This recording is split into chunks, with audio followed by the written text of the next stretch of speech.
Good evening. Welcome to Earth to the Other Side. My name's John Glasspool. I'm your host, and tonight my guest is Dr. Scott Robinson, who is also the author of There Are No Lines in Heaven. Scott, so nice to have you on the show. Welcome. Thank you for having me, especially at such short notice. It's a pleasure to be here. And now Pleasure that to we have you. find out we're both Canadian fans, everything's going to be fine. That's right. That's very important. So let's talk about your near-death experiences. One of them, or the first one, happened in 1976. Correct.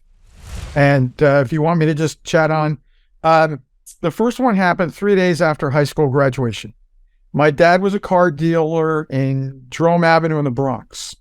So his used car dealer guy got him a really great Mercury Montego, Landau roof, red interior, white exterior, great for pickups, pickup girls in high school. Um, Brought it home. He gave it to me as a present for graduation. I took it. I was out going with a buddy early in the morning. We went out fishing. Here it is. I'm just out of high school. I want to go learn to do something new. I'd never done fishing. So there's a little lake in northern New Jersey where it meets New York. Right on that cross border, you have that lake, and it's called Lake Opeka. I go to pick him up, get in the car. As I proceed to get back onto Route 80 going north, or in this case, going east and west, and then north, suddenly I was feeling really strange. And I looked down and I was looking through my hand.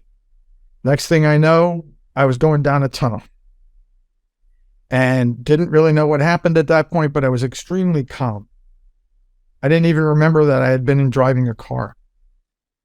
And later on, they would tell me that I would drive 23 miles from the point where I last recalled to the part or the point where the car was in the accident. So I had no recollection how this happened, what was going on. I go down this big tube, and all of a sudden I get pulled out of this tube going down, like, when you speed down the road and you look out, everything just kind of blurred going by both sides. So it's like a tunnel with lots of lights flashing by. Get pulled out. An angel is standing next to me, says, "Hey, do you know what those lines are looking down at Earth?" And I'm realizing I'm not in my body anymore. This is an angel. And I said, "No, I don't know what those lines are." And he said, "Those are prayers. The little ones are individual prayers. The big ones are group prayers asking for the same thing." I said, "Oh, very interesting." Gets back in the tube, shooting down the runway, and I end up at the gates of heaven, or what people call the gates of heaven. Just before I cross over, my grandfather, who I'm named for, meets me at the gates and says, "I'm sorry, you don't belong here. It's not your time. You got to go back."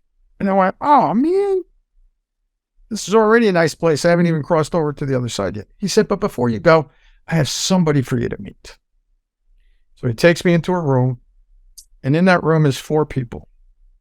And one of them has really wavy hair. He's just a little bit taller than me. And he turns around and I said, "Are you the being everybody calls Jesus?" And he smiles at me, and I immediately knew that was who it was. He said, "I'm called by many names, but because of your heritage, I grew up in a Jewish family. Because of my heritage, I'll call you the little Prince of Peace. You can call me Big Brother. I'm going to have to send you back now because it's not your time here. But if you need me, just simply call out and I'll be there to direct you and assist you." Now, during my time since I first met Big Brother, I've only needed him one other time, and that was 25 years ago, right about the time I had the second near-death experience. So I get sent back in. I go, "Oh, shoot, I got to go back." And I went like this, where you take your fist and smack it against your hand. And next thing I know, I was sucked back into my body. And there it is. I have a cover over the top of me, a sheet.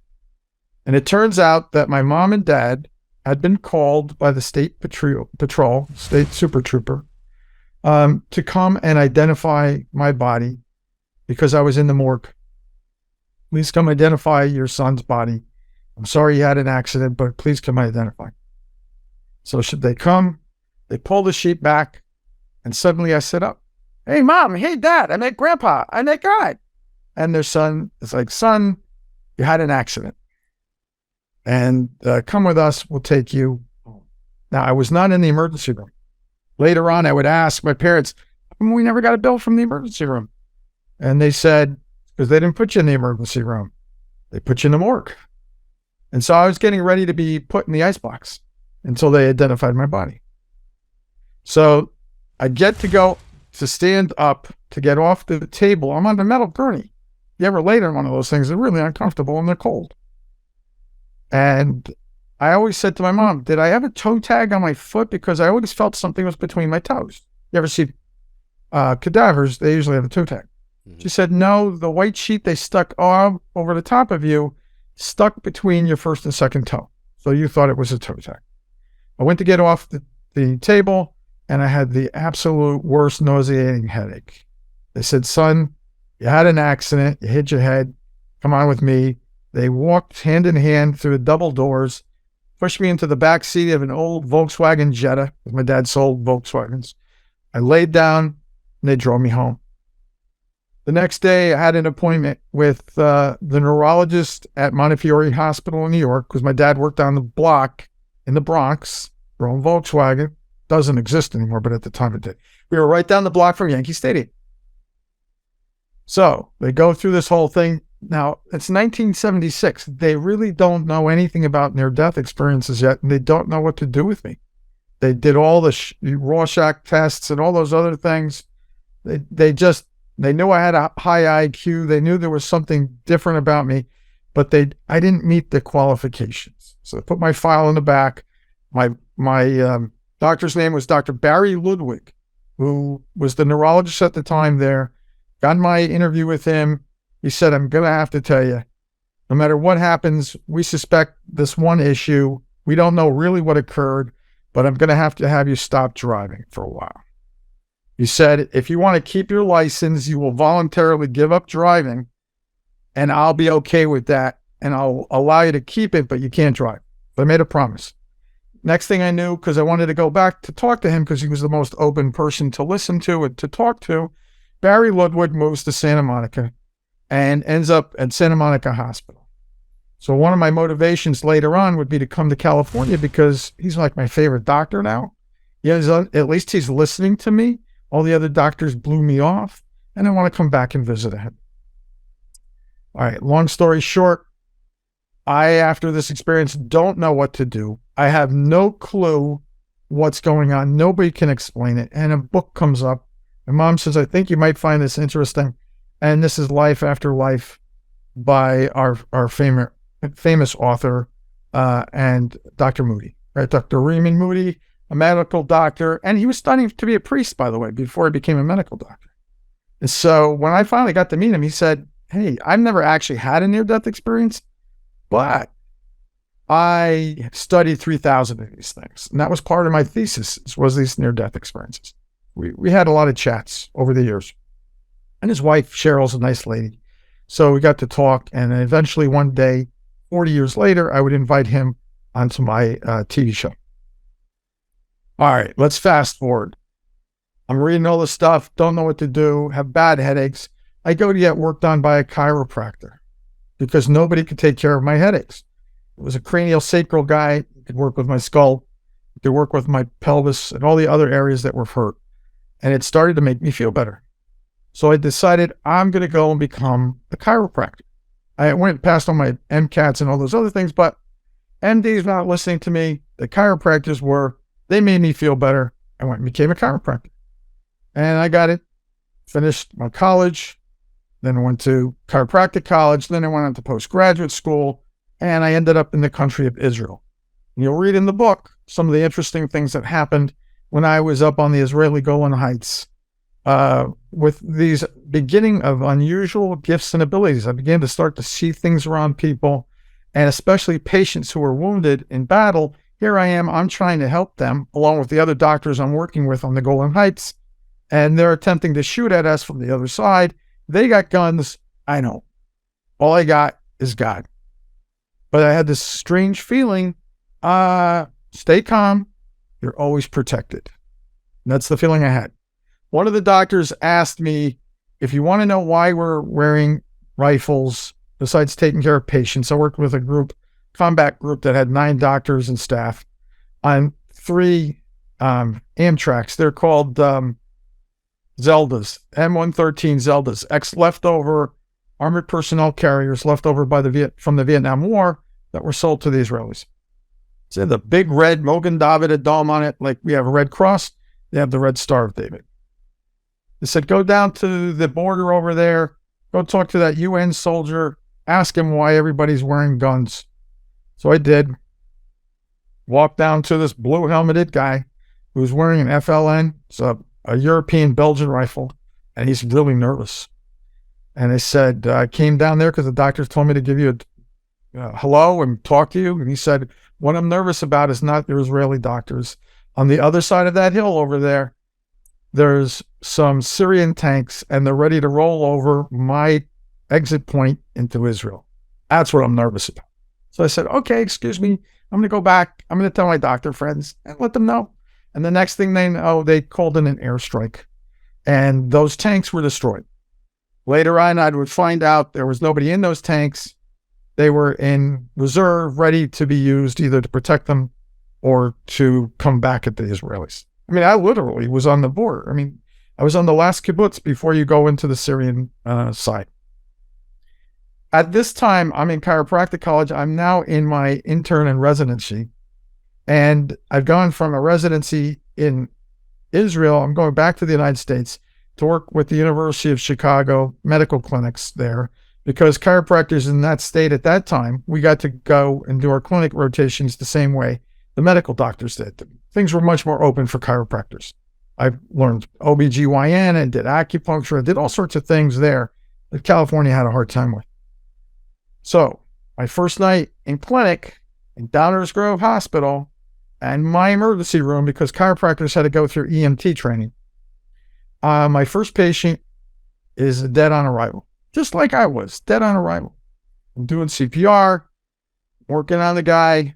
Nobody else is in there. The MD is behind supervising me. And I get a message from the guy who's dead. And he's talking to me, telling me, hey, you're the first person that's ever done anything for me. Those guys that brought me in, they didn't do anything for me on the ride over here. I'm working on him. The doctor calls in time, says, no, he's not going to make it, and calls it. Doctor talks to me later. I already know that I'm kind of calm because I saw a white light around him, the bright light around me, and I felt very much at peace because I was being already over on the other side. All right, I'm back. The doctor says, congratulations. My MDs don't do it as well as you do. You have no problem with it. How about if you stay for the summer? I'd like you to be on clinic rotations week for the emergency room when I'm on duty. And I stayed there for the rest of the summer or graduated. Long story short, going to private practice. For this another number of years, I think it's 10 or 12 years by this time, I'm in private practice in Whittier, California. I have this divine insight, and I can see things and smell things and feel things around people. And I'm being able to use this for diagnostic purposes is really good because it gave me a 97 to 98% diagnostic workup before I even asked questions to the patient. The other doctors in the neighborhood were kind of jealous, especially the MDs, because I was really accurate on my diagnoses. I knew exactly what was going on. They said, how could you possibly know this? And part of that was from the gift of the first near-death experience. All right. I'm having some challenges and physical issues.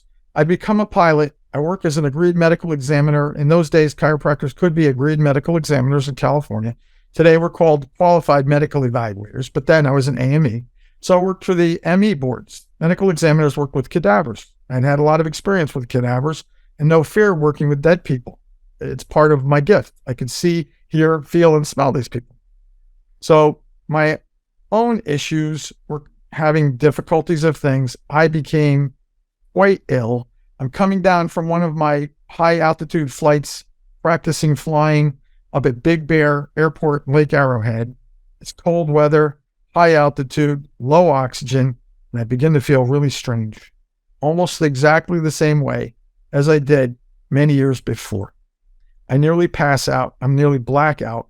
I'm in with my training instructor. She's with me because I practice all these training flights right before I would go do my medical examiner things and fly from Southern California up to Northern California or wherever I was being sent so I could be properly prepared to go do my exams and then go to court. She dives the plane down. It was a Beech Sierra C-24R. For those that don't know it, a Beech aircraft, it's like a miniature Bonanza. So she got me down. My vision returned. I knew something was wrong. I go to my medical examiner's office because I was ready to have my flight exam. He says, you're bleeding internally. You're having tremendous anemia. We don't know. And they sent me to Keck Institute, part of Los Angeles Hospital. You know it as General Hospital? USC, General Medical. They sent me there. They find something on my kidney. They don't know what it is. I'm bleeding internally. And, well, basically, they gave me a really poor prognosis. And at this time, they send me for more tests, upper and lower GI. And while I'm on that operating table to have my upper and lower GI, I come out of my body. It's called a veridical experience, or a veridical NDE. I floated above my body the second time, and I got to see what was going on in the operating suite, what the nurses and doctors were wearing. I remember that vividly because one of the doctors and nurses were wearing matching shoes, the plaid slip-ons. I forget what they're called, clog-style shoes. Were they called clogs? Oh, Crocs. Today they're called Crocs. I don't know if they was the same company, but and I could see that. A being stands next to me and says, hey, you're here. Any questions? I said, yeah. Can I go home now? My body's a mess. And I heard, no, you can't go home now. You're still not finished with your mission and purpose in life. But now you will go back into your body. You will heal. You'll learn a simple technique to heal yourself and share that with other people. That's specifically what I was told to do. All right. But to see, the state of California does not like it when you die on the operating table. It's like, no. So the state of California board comes back to me and says, you can voluntarily give up your license and we will allow you to pick it up sometime later in the future. But if you don't voluntarily give up the license, we're going to take it away from you. Well, I gave up my license. I went on vacation for 3 months. And I realized there's a lot going on, had really bad headaches, but the voice kept coming back to me. You will heal and you'll learn a simple technique to heal yourself and share that with other people. Meantime, there's a lot of stuff going on. I'm told about what will happen in the future. I'm told that I'm here to take care of my mother and my father, that right now I have to go through certain things. And one of them is I ended up at the Gerson Institute in Mexico because my original diagnosis was, if you don't take chemotherapy and do this and that and the other thing, you're going to die. I said, excuse me, but screw you. I'm not going to listen to you. I'm not going to accept it. I'm going to go down to Mexico and I'm either going to try and live or I'm going to die. But I'm going to do it on my own terms. You don't tell me when it's time to go home. God does. And I already knew that early on. And I worded it a little bit different in the book because that's actually how it was. I just don't recall exactly what it is at the moment. But so I went down to Mexico, worked with Holder Clark, the Gerson Institute. 3 months later, I come back to the same doctors at Keck Institute. And they can't find anything wrong with them. There's nothing wrong. There's nothing wrong with the blood test. There's nothing wrong with the x-rays and the other things that they were doing. Now, they know that I'm a medical examiner, and they're afraid. So all my medical files disappeared. Just vanished. Suddenly, oops, sorry, I don't know what happened. Our initial diagnosis, we must have made a mistake, but they can't find my records. Okay. What am I going to do? I'm not practicing anymore. So I took some time off, worked to help my mom and dad. And as you know, John, I'm currently packing up the house, getting ready to sell it, as it's now time for me to go back to work and help other people with the gifts that God gave me. And I was first there to help myself to heal, learn that technique. By the way, that technique is called Einstellen, or tuning into the source and asking for help and healing. It's a German word. It is, the people say, what are you tuning into? The cloud of God that exists around the planet, called the Heilstrom, healing stream, healing wave. Christians call it the Holy Spirit. That's what it is. And I'm there to teach it. Now, there's an organization linked with it at this point. I'm here to learn this technique. So an angel in 2007 shows up in my room and says, now it's your turn to heal. You've got all these doctors and organizations set up, working things. You're learning about alternative medicine and spiritual healing techniques. I've worked with a lot of people, worked with 36 different healers who helped me clear my stuff. They said, but now it's your turn to heal. I was introduced to the Brunner Circle of Friends. It's called the brunnergrinning.org. They're based in Germany. They're a group of doctors and healing practitioners that believe God is the greatest physician and there is no incurable, only incurable people who can't believe and connect to God.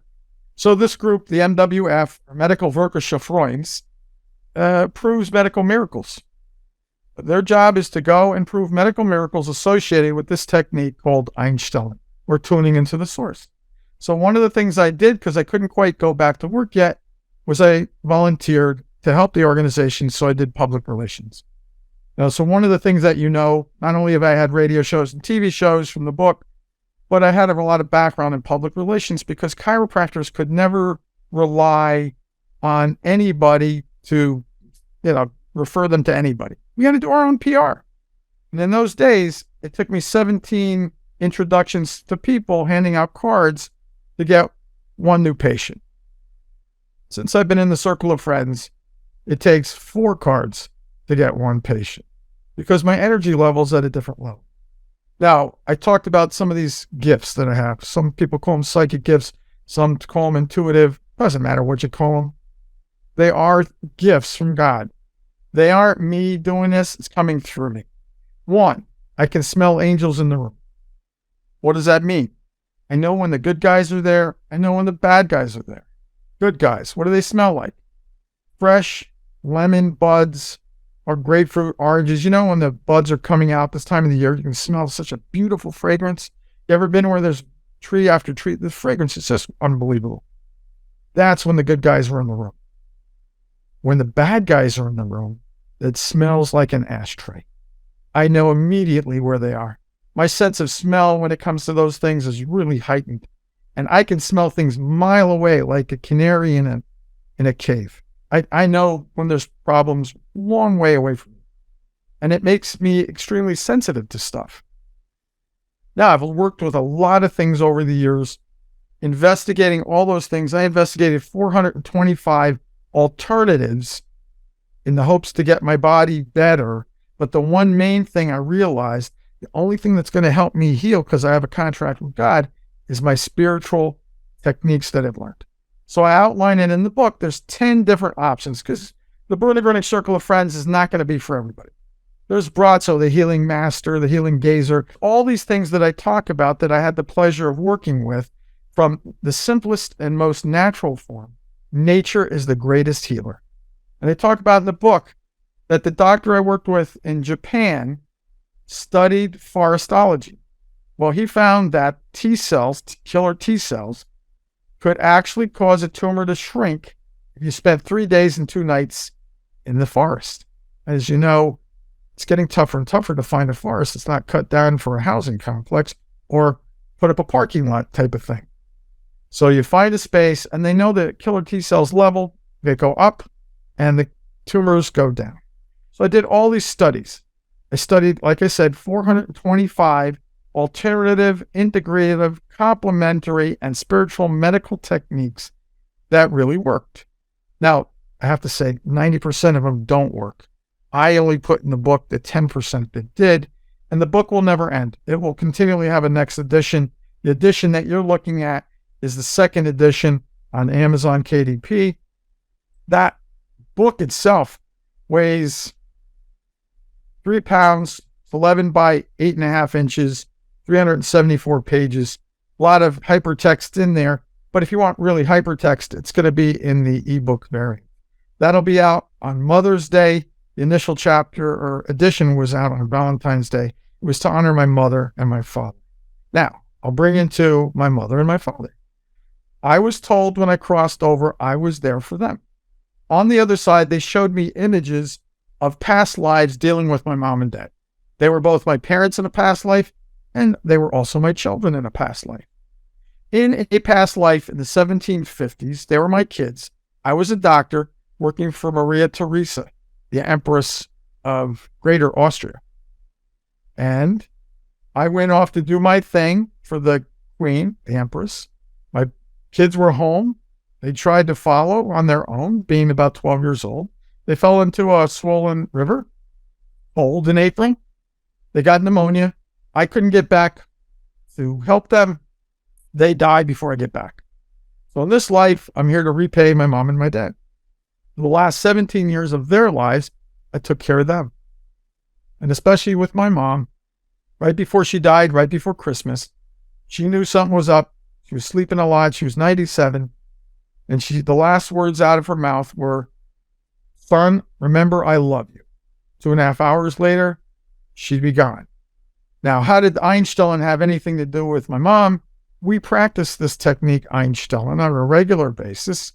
And I teach this to all my patients and clients and anybody else that wants to listen, especially doctors, how they can use this for the benefit of their patients and help themselves heal. God becomes your direct link. God becomes your physician, and you don't need anybody else, basically.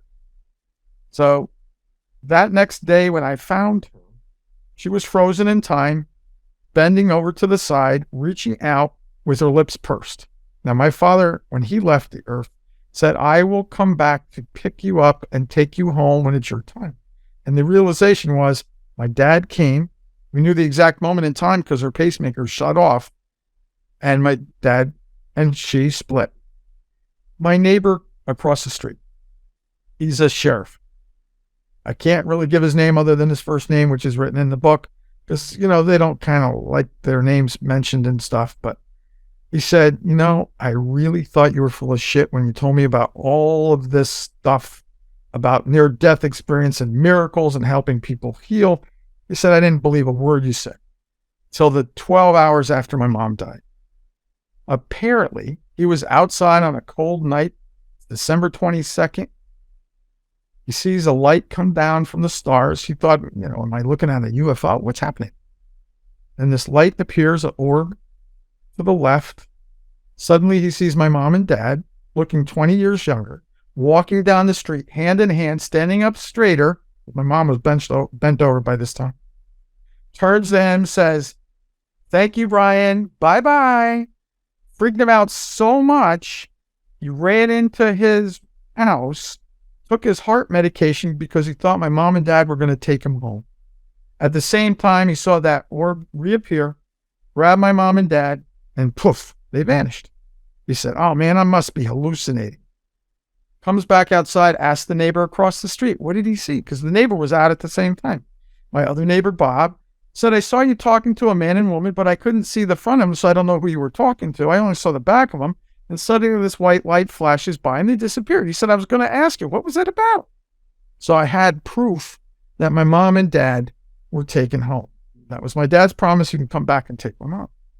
When I spoke to Jan Holden, she's the current president of IANS, International Association of Near-Death Studies, we had a long chat about that because, again, she's in the book. And we were discussing the importance of the following things that happen. Because the conference that's coming up now in June is going to be about the power of the near-death and how to relieve grief. Really important, because if you keep grief, you're going to get sick. You get sick, you could be the one leaving, but only permanently. Long story short, Mom comes back 3 days after her death. She appears to me at 3 o'clock in the morning. I mean, she's lived with me my whole life since 17. She knows about the near-death experiences and the things I see and hear. She's aware of all these things. Shows up 3 o'clock in the morning, so loud, wakes me up, even so loud that the dog comes running in looking for Grandma and says, "No more grieving, no more guilt. Gotta go now. Bye." And she disappears in a poof. Okay, I said, "Okay, Mom." Lucky Dog, that's our little dog, who loved Grandma, refused to leave her room after she died, comes running in with his little paw up, saying, "Where's Grandma? What happened? Where's this voice coming from?" And from that moment on, he stopped sleeping by my mom's room and came in to be with me. So those types of things occurred. I now had proof. I had witnesses from neighbors who didn't believe. And I share these kinds of stories with people, especially my favorite patients and clients are the ones that are terminally ill, written off by the medical community, and told there's nothing more that we can do. And I'm saying it from their perspective. I said, the best thing ever is now I can do everything I need to do. And what they have to look at is the spiritual component, because all these other clinics in Mexico, they teach about alternative medicine, this and that, dietary programs, but none of them include the spiritual perspective. My job is to make sure they include that spiritual perspective. I'm a licensed religious counselor. I'm a rabbinical minister. I'm a doctor of theocentric counseling. So too bad I couldn't go back to become a chiropractor. I had all these other things that I wanted to work with. The Romano-Byzantine Orthodox Synod said, hey, we could use another priest. Do you want to become a priest? I said, I'm Jewish, right? They said, so is Jesus. Big deal. We want you. So they covered the other things, the licensed religious counselor.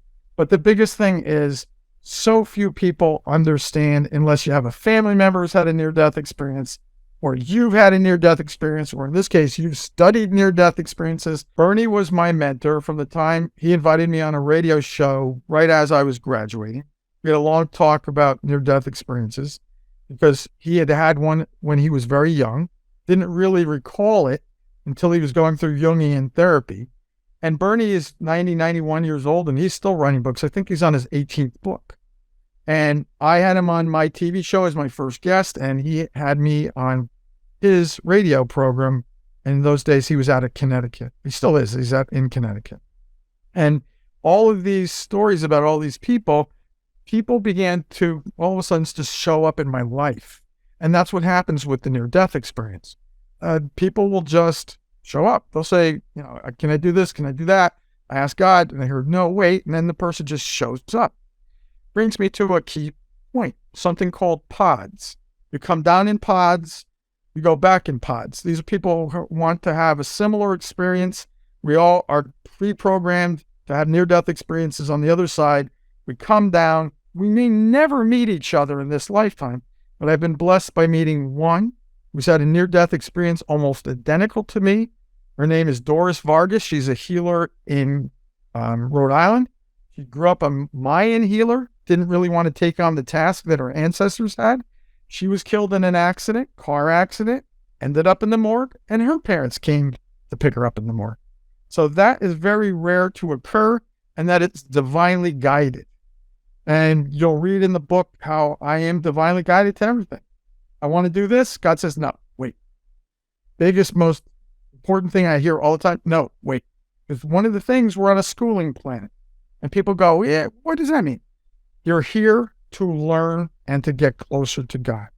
You know who you are. You've been given your preview before you come down. You choose this specific life. You may go through some deja vu moments going, gee, this seems familiar. That's the preview mixing with what you remember, appearing at the right time and space. When it's time to go home, you'll go with your post view. You go download and you're going to go through everything you just experienced. That's your life review so that you don't mix metaphors. And you go over what you did. And just like a test or an exam or you're going on a military mission, you get programmed before you go. You get an interview. You go do your mission. You come back and you're going to write down everything that you did afterwards. But the same thing happens with the near-death experience. You're going to be given your choice. You pick a life. You go down. You experience it. You come back up, exit stage left, come back up. They're going to go over a life review with you. And you're going to say, hey, that worked, that didn't. How did it feel? What happened with this person? What happened with that person? You feel everything. Good, bad, and indifferent. What you did to them, what they did to you. And you learn this world is not about ego or greed. It's about helping other people. And as you know, in my line of work, I'll say near-death experience stuff, we're not here for the greed or ego. You make as much as you need, and anytime you need it, God will provide for you. Now, I've never been allowed to write the book. For 25 years, I was told, you're not ready yet. You're not ready yet.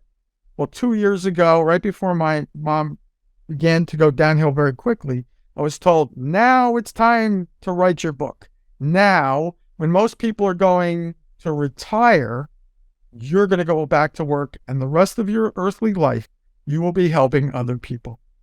And I said, Father God, Jesus, Bruno, hey, I have this ability to be a messenger because that's what they originally sent me back as. How can I help people heal? And they said, you already have the gift. You just didn't realize you have it. Now it's time to turn on that gift and to use those gifts and abilities that God gave you. The gift comes from God through me, but I'm not the gift.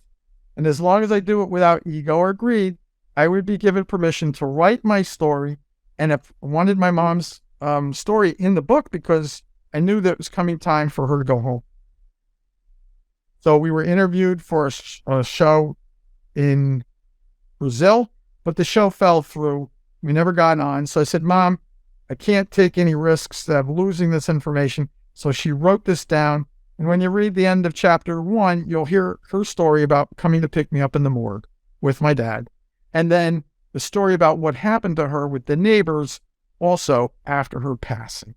She was there observing her entire graduation from earth going to heaven.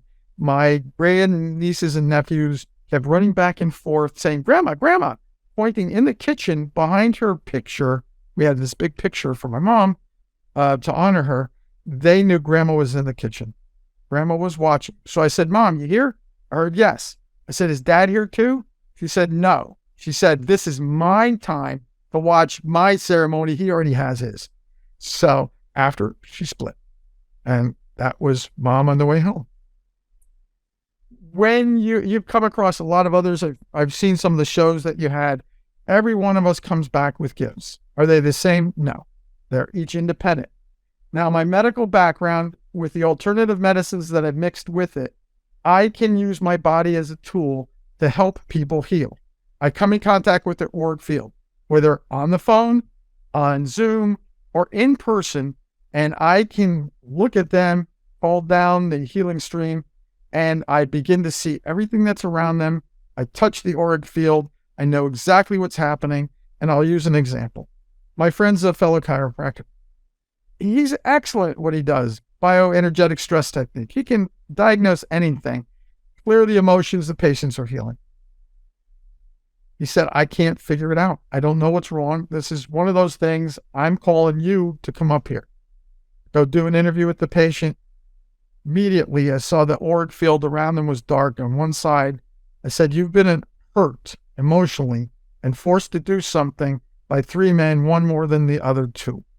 What was that about? Because that's the secret for unlocking your healing. She said, I was forced to take chemotherapy. The doctor insisted if I didn't take chemotherapy, they'd kick me off my healthcare plan. So she did. She held on to that resentment and that anger. Resentment's another way of saying, hey, screw you. And she was holding on to that negative emotion. She was mad at these guys. The doctor I was working with said, you never told me about this. I had no inclination. The muscle testing never showed it.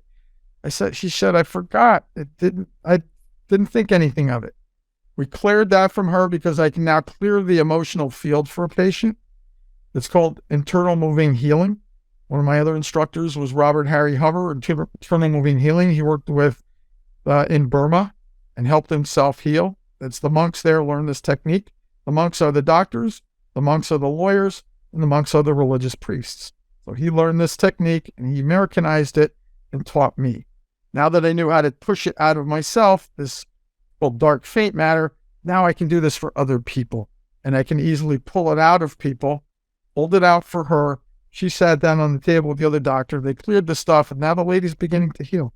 Now, can I do this on my own? You betcha. My favorite word, you betcha. And Canadian word, okay? And I can help other people. I have all of this other stuff. If they're not open to the spiritual healing, I have all this things that I do on the computer, on a machine called a Doug coil, all these things that can help people heal. But my favorite, because I get the greatest high out of it, is helping people heal through this internal moving healing and Einstein, tuning into the source, asking for help. Sometimes that's all I need to do is pray for somebody. I don't have to do anything. I just say, hey, please, God, help this person. I know they can heal. If you haven't told me that they're going home, they can heal. And that So we're brings up talking a form of energy healing, correct? yes, clearing the energy in this case. Please, Extraordinary. clearing out the emotion, clearing out the clogged energy, the blocks.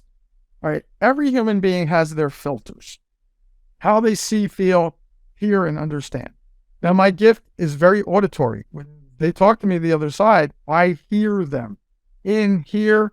And when my angels are talking to me, right where the computer is, 2 feet in front and slightly to the left, I call it my God voice. When they are talking to me directly, I hear it right there. If it's talking to me in my head, I have to be careful. It's not something from the negative side. When it's there, I know it's them talking to me. Mine's And top lately- corner, top left. Yep, exactly. Always, I know who always that is, there. right? And I know that's the guys watching over me. The angels of death, it's a misnomer. They're not the angels of death. It's the same angel that brought you here. It's the same angel that's going to take you there. They've been with you your whole life. You probably have 2 or more of them with you. And if you're like me, I already knew I had a gift from the time I was a kid before my near-death experience. I could see the beings that lived in the house we lived in. I lived in a, people would call a haunted house. I could talk to them. They could talk to me. But I learned to differentiate the good guys from the bad guys. Only the near-death experience kind of hyped it up more. Doing Einstein hyped it up more. Clearing this faint matter energy hyped it up more. And some people said, you're like a shaman. And I said, yeah, but I'm not allowed to do what they do specifically. I have to do it my way. The way God gives it to me, I have to do this. So I can help people simply through prayer. I don't have to do anything else. And people have had miraculous healings. Amazing thing. I keep statistics because I was a medical examiner. 1/3 of my patients and clients will have miraculous astonishments. We use that term. Miracles, they say, really don't exist. It's the fact that you're constantly astonished by the things that happen and transpire. 1/3 will have these happen to them in very short time. 1/3 will live longer. They've been told they've got 2 years to live or 6 months to live. They live a lot longer than they would have normally if they just gave up, because doctors usually wrote them off. Go home, like they did for me. Go home and write your obituary because you only got 6 months to live. Make sure you got your insurance policy in order. That's what they did. Said, screw you. I'm not going to listen to you. I'm going to prove you wrong. So I teach them to have an attitude of gratitude and not accept the crap that the doctors and anybody else teaches them. However, they can't heal if they're being interfered with from their family, saying, no, do this the way the doctor said or forget it. And I've seen patients wither away. They die because they want to make their family happy. They've got to make themselves happy. That's an important part of this learning experience.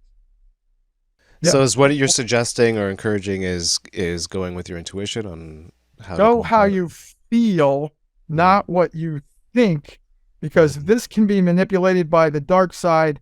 This can't. They can't get you that way. If you have a negative thought which affects you emotionally, that's the dark side. If you get a feeling, then the thought, this is coming from God.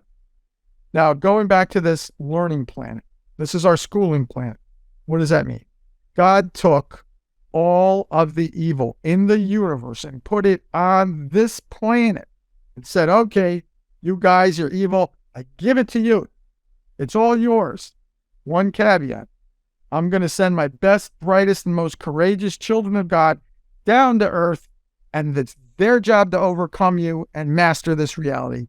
It's your job to do whatever you can do to screw them up.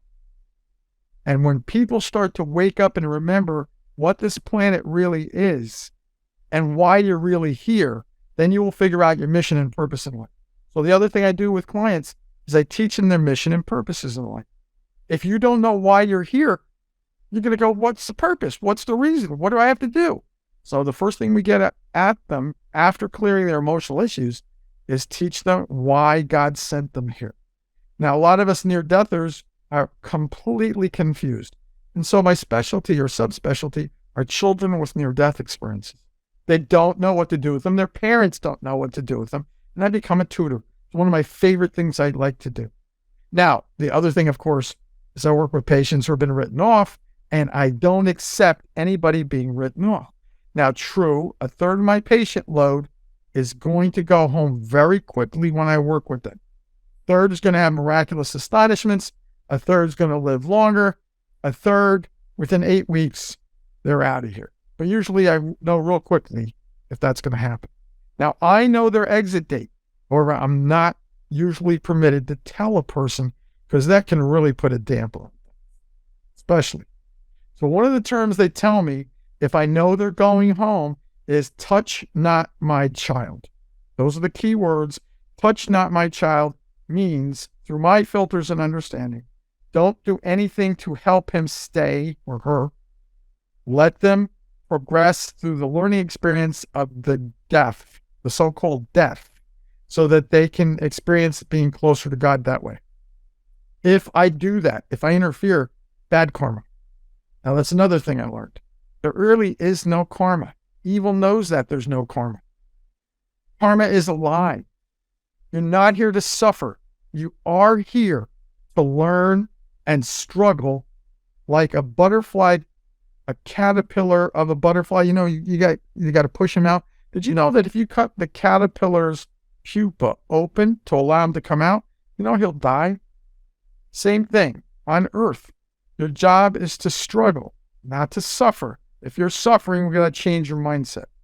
You have to struggle because that in the process of that struggling, you become the butterfly, this beautiful thing, the spiritual creature that's in a physical form, and you will master this reality. In any given life, 70% of the population wouldn't recognize God if God stood in front of them. 30% could recognize them if they would only wake up. Of the 30%, 2% will wake up in any given life, and they will be aware of who they are and why they're here. And this is important in the game of life. It's important to know who you are, why you're here. You have a job. You're bringing to this audience, wherever this audience is around the world, near-death experiences are common occurrences. You know that they're pre-programmed. Not everybody can have a near-death experience. Certain people will have them, certain people won't. But we are messengers. Once we're back, we have to take that responsibility. And I get such a high fulfilling my purpose and missions in life. There's nothing more wonderful. It's what helped me heal. So as I prepared to be unleashed upon the world and do what God sent me to, they said, finish the book. You have until May the 23rd, 2023. Guess what? The first edition came out on Valentine's Day.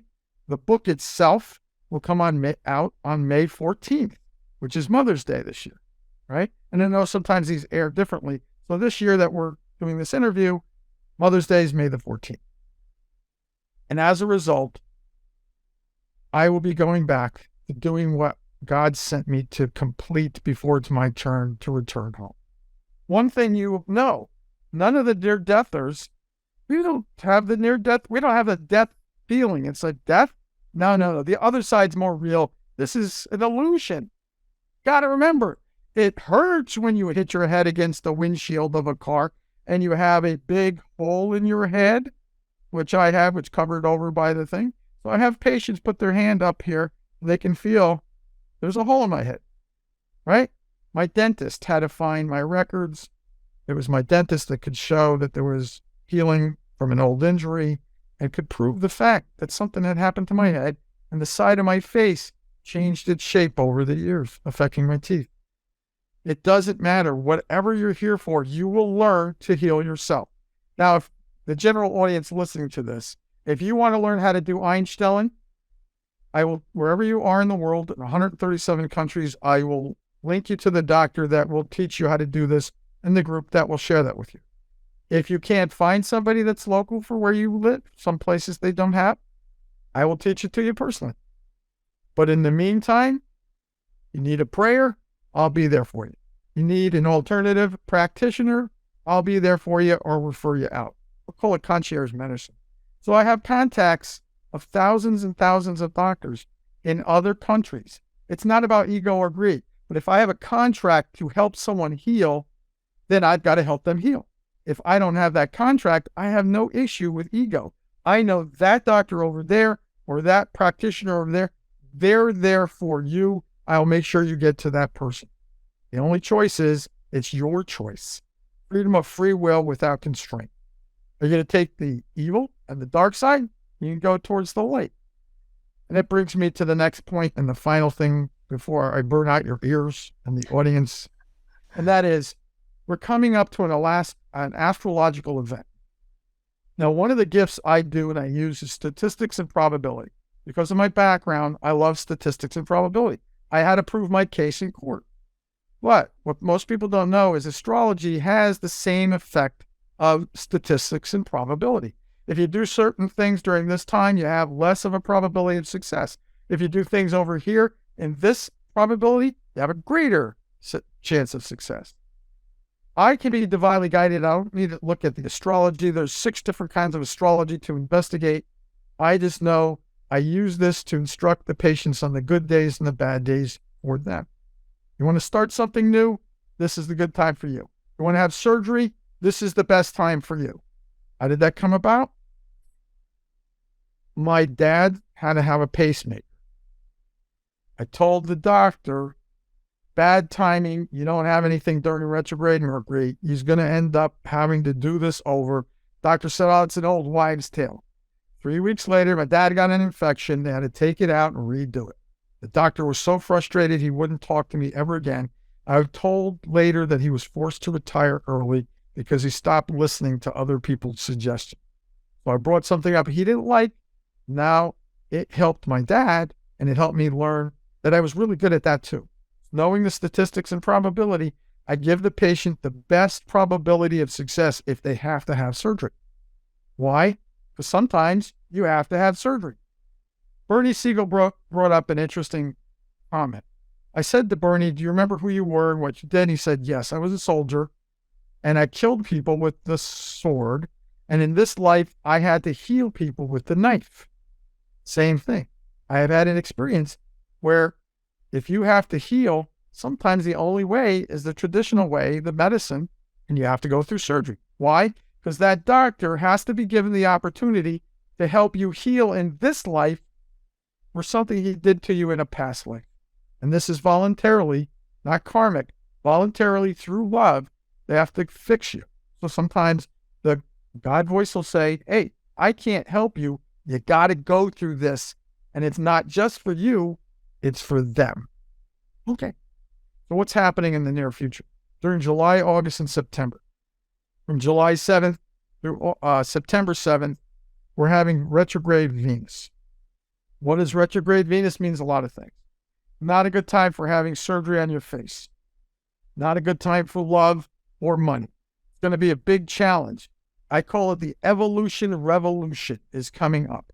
Not the only revolution that's going to happen. It'll be the beginning of this evolution revolution.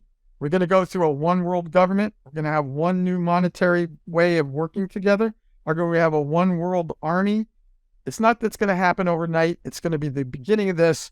People are going to have to stand up for their rights or lose their rights. How it was said to me was, either you will work together to succeed or you will die separately. And that's what's going to occur in July, August, and September. The last time this particular astrological event occurred was in 2008 when the housing market collapsed, in 1980 when we had a housing market collapse, when we had the American Revolution and the Civil War. And what it's pointing to is what's going on. I'll use Israel as an example. There's political upheaval there. They don't need the Arab nations to attack them and destroy them. They're right now imploding. So they're in a way having a little bit of a civil war. Here, I don't expect civil war as in shooting people. I believe a lot of people are no longer going to have faith in the government. There might be a monetary change where we won't have the dollar as we know it. Maybe we'll join with the euro. Maybe we'll have a North American currency. I'm not saying it's going to happen overnight, but it may happen soon. It may begin to have a collapse of economy. But eventually, humanity will have to go through something to get to the other side for better. The angels have said what's about to occur, this evolution revolution, is for the betterment of humanity so we can work together as a whole and fulfill our purpose and missions in life of what humanity needs to go and grow to the next level. Now, all new things, they're learning experiences. They're not always comfortable. You know very well.